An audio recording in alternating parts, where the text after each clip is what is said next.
الرحمن علم القرآن خلق الإنسان علمه البيان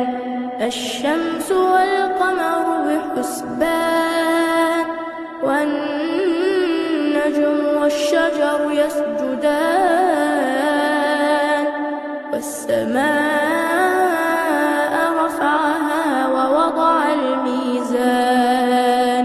ألا تطغوا في الميزان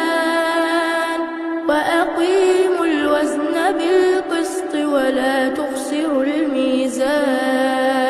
والأرض وضعها للأنام فيها فاكهة والنخل ذات الأكمام